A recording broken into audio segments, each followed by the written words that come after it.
2024 সালের জুলাই আগস্টের গণ আন্দোলনের শেষ দিকে ক্ষমতাসীন আওয়ামী লীগের ভেতরে দেখা দেয় অস্বাভাবিক অস্থিরতা। আন্দোলন যত তীব্র হতে থাকে ততই সরকারের অনেক মন্ত্রী, প্রতিমন্ত্রী, সংসদ সদস্য এবং প্রভাবশালী নেতারা প্রকাশ্য কার্যক্রম থেকে নিজেদের গুটিয়ে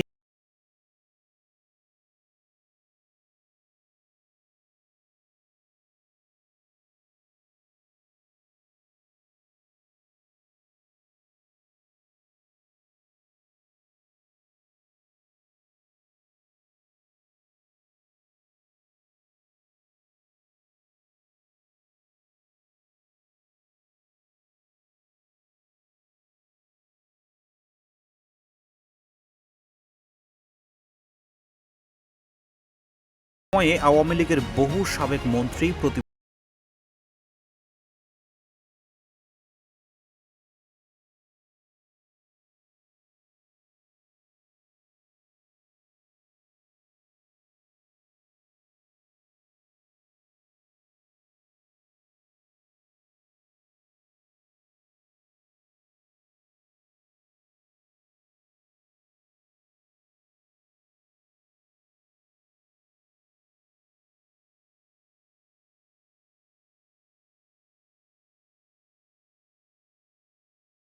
ক্ষমতায় থাকতেই বেশ কিছু মন্ত্রী এমপি গণ আন্দোলনের মুখে পালিয়ে যান।